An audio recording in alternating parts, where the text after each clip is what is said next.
Më 8 dhjetor të vitit 1660, Margaret Hughes bëhet aktoria e parë profesioniste e teatrit britanik.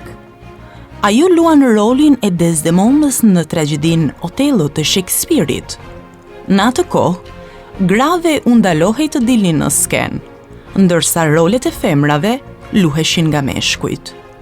Por tregoj në fakt se një incident ndodhi kur një pjesë teatrale, që po shikohej nga mbreti Charles II, befas u ndërpre.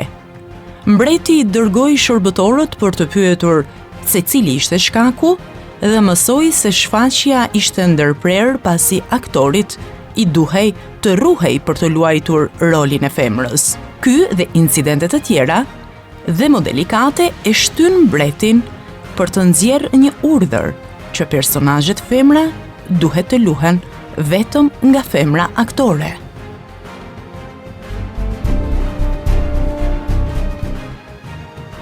Më 8 dhjetor të vitit 1854, Papa Pius IX shpall për kufizimin e doktrinës konceptim i papërlyer, duke e bërë dogmën e Virgjëresha Mari, që ishte konceptuar e lirë nga mëkati origjinal.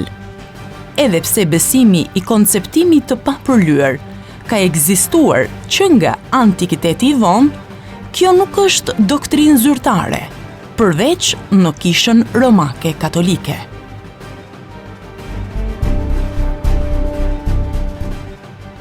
Më 8 dhjetor të vitit 1912, në Boston, kuvendi i jashtëzakonshëm i Dhatrës vendos të dërgoj Faikonicën delegat në Evropë dhe Shqipëri, që të shtrojnë përpara mbledhjes së kombit dhe njerëzve politik ca mendime për të zgjedhurit e një dere mbretërore për fronin e Shqipërisë dhe për të themeluarit e konstitucias. Konica me Lolin mbërrin në Londër pas disa ditësh, duke përfaqësuar përkatësisht Federatën Vatra dhe Kishën Ortodokse Shën Gjergjit të shqiptarëve në Amerikë.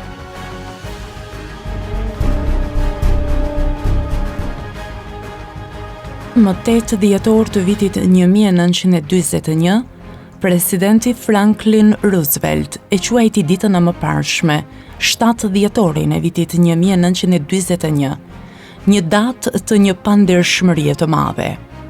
Ai thiri një sesion të përbashkët të 2 dhomave të Kongresit të Shteteve të Bashkuara për t'i shpallur luftë Japonisë.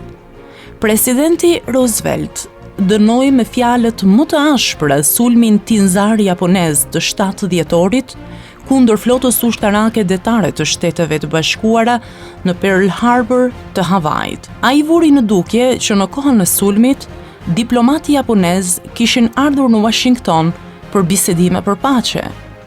Në fjalën e tij, që u transmetua në radio, presidenti i tha Kongresit dhe popullit amerikan se dëmët në Pearl Harbor ishin të rënda, por theksoi se nuk kishte dyshim për rezultatin përfundimtar të luftës.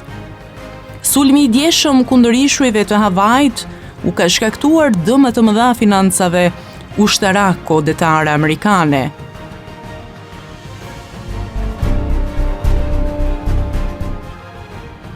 Më 8 dhjetor të vitit 1980, ish pjesëtari i grupit Beatles, muzikanti anglez John Lennon, vritet nga një fanatik muzike, i paqëndrueshëm mendërisht përballë ndërtesës dhe Dakota në New York, ku John Lennon, 40 vjeçar, kishte apartamentin e tij.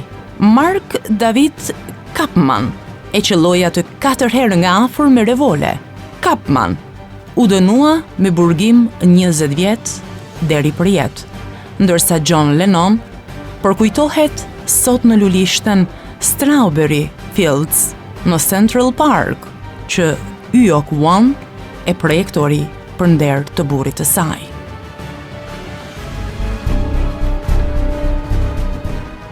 Më 8 dhjetor të vitit 1990, u zhvillua protesta e parë antikomuniste në Shqipëri. Një grup studentësh e pedagogësh të Universitetit të Tiranës banor të qytetit studenti, u bën iniciator të protestës paqësore që sollën pluralizmin, rënjën e komunizmit dhe lindjen e demokracisë. Akti i tyre publik, sa qytetar aq edhe politik, i dha fund në mënyrë paqësore epokës së gjatë të vetizolimit dhe të sundimit ideologjik, duke i hap kështu rrugë ekonomisë së tregut dhe shoqërisë së hapur. E duam Shqipërinë si gjithë Evropa, ishte shprehja kyçe e 8 dhjetorit të vitit 1990, ku të rinjt kërkuan ngritjen e sistemit të vlerave perëndimore, edhe të shtetit të së drejtës, integrimin në Evropë dhe garantimin e pluralizmit politik.